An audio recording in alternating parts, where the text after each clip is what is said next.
Lodhi road पे जो लगती थी लिस्ट एसएससी के ऑफिस में, मैंने जाके देखा भी नहीं। मेरे किसी फ्रेंड का ही फ़ोन आया जिसने मेरा फार्म भरवाया था, उसी का फ़ोन आया कि आपका सिलेक्शन हो गया है।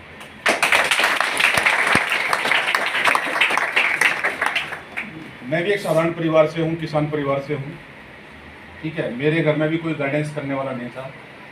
जैसे तैसे करके पढ़ाई की प्राइमरी स्कूल में गांव में, उसके बाद गांव से 5 किलोमीटर दूर जाके सीनियर सेकेंडरी स्कूल था, वहाँ पढ़ाई की मैंने। लेकिन मैं ये बताता हूँ कि अगर आप मेहनत करते हैं ज़िंदगी में, उसका मतलब ये बताता हूँ, उसका कोई तोड़ नहीं है। आप जो चाहे ज़िंदगी में वो प्राप्त कर सकते हैं। मैं एक आदर्श मानता हूँ। मेरे एक टीचर थे मैथ के, सत्यनारायण नाम है, रिटायर हो चुके हैं आजकल, फरीदाबाद में रहते हैं।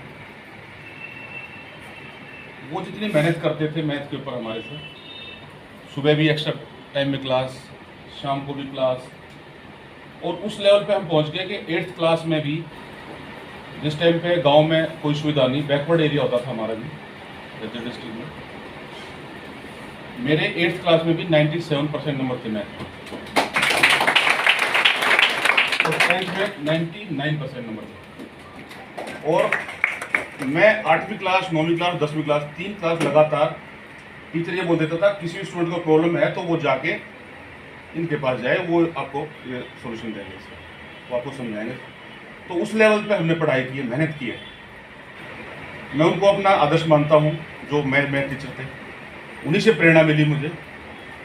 वहाँ जाके हमें मैथ में इतना कुछ होते हुए 10th क्लास के बाद 11th में जाते ही हमें ये नहीं पता था कि हमें क्या चूज करना है, मेडिकल, नॉन मेडिकल, क्या चूज करना है, कहाँ जाना है, ये भी हमें नहीं पता था।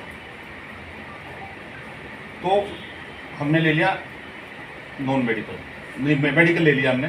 मैथ अच्छा होते हुए भी मेडिकल चूज कर लिया हमने, ठीक है। क्योंकि कि उस टाइम पे हमारे जो स्कूल था और दूसरे स्कूल में जाना पड़ा हमें, और 8-10 किलोमीटर दूर, वहाँ पे भी टीचर ही नहीं थे, मैथ के टीचर ही थे, पूरे साल से पोस्टिंग ही नहीं थी उसकी। तो ये सोच के कि भाई मेडिकल ले लेते हैं, वहाँ पे टीचर तो अवेलेबल है कम से कम। तो हमारा 24 का बैच होता था, उसमें बच्चे में 12th की बात कर रहा हूँ, 11th और 12th की बात कर रहा हूँ, उसमें सिर्फ 24 बच्चों में से हम 8 बच्चे पास हुए थे। क्योंकि हालात ये थे कि वहाँ पढ़ाई का तो ज़्यादा सीन था नहीं, ना कोई कोचिंग का सिस्टम था, ना कुछ था। उसके बाद फिर जैसे तैसे करके फिर ग्रेजुएशन में आ गए, जैसे मैं ग्रेजुएशन का बताया आपको सारा। तो लाइब्रेरी का जो मैं बताने का महत्व ये है कि उस लाइब्रेरी को मैं सोचता हूँ अपने दिमाग में, वो उस टाइम पे बड़ी अच्छी नई लाइब्रेरी बनी थी, मल्टी स्टोरी थी वो, और इतनी बढ़िया लाइब्रेरी। तो लाइब्रेरी के नाम से ही मुझे एकदम से यहाँ पे जब आया तो वही लाइब्रेरी मुझे याद आई, और वहीं से मुझे प्रेरणा मिली सारी पढ़ाई की। जब मैं 3 साल तक लगातार BSc first year, second year और थर्ड ईयर में जब उस लाइब्रेरी में जाता था तो अलग ही फीलिंग आती थी मुझे, और मुझे ये लगता था, कॉन्फिडेंस आता था कि मैं आने वाले टाइम में जो सुविधा मेरे पास नहीं थी वो लाइब्रेरी में सब कुछ अवेलेबल था मेरे पास, ठीक है। तो उसी लाइब्रेरी से आगे बढ़ा मैं, और जो मैं मोटिवेशन बताया कि जो 10th लेवल पे, 9th लेवल पे जो टीचर था उससे मोटिवेशन मिला मुझे। अगर मैथ भी आपका अच्छा है तो उसी लेवल पे मेरा टेस्ट क्लियर हुआ एसएससी में। आगे जाके फिर मैंने बीएससी के बाद बीएड भी किया, और बीएड करके मैं टीचर भी लगा। पहले मैंने प्राइवेट स्कूल में पढ़ाया 1 साल, सैलरी थी 2000 रुपये सिर्फ। मैं बात कर रहा हूँ 95 मैंने एक बैच था मेरा 10th क्लास का, मैं साइंस टीचर था, टीजीटी साइंस, और उस स्कूल की वो 10th तक का स्कूल था, और वो हरियाणा में टॉप स्कूल था। उसकी 10th ए का मैं इंचार्ज होता था। तो मैं इसलिए गर्व करता हूँ कि मैंने उतनी ही लेवल पे मेहनत की, जितनी मेरी लेवल पे मेरी मेहनत मेरे टीचर ने करवाई थी वहाँ पे। इनको मैं आदर्श मानता हूँ, सत्यनारायण जो टीचर है मेरे, मैंने भी उसी लेवल पे मेहनत कराई। और हरियाणा में पहली बार साइंस सब्जेक्ट में 3 बच्चों के 100/100 आए थे।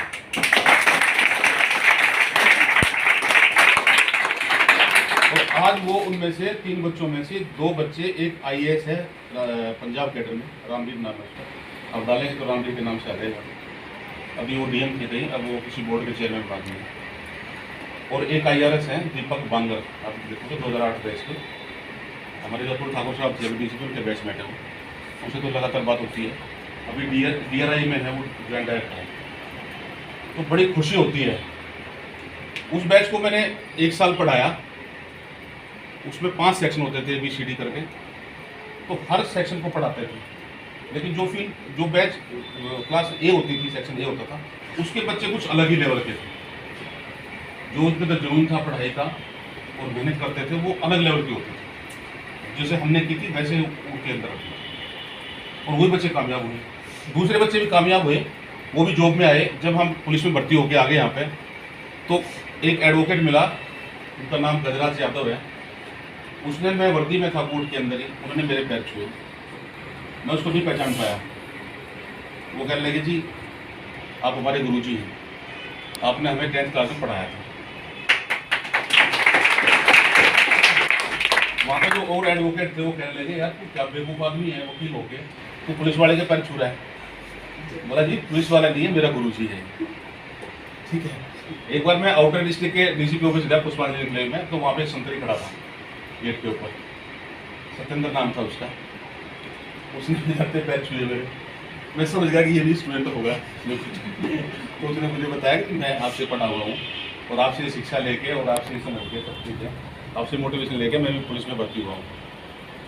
तो मतलब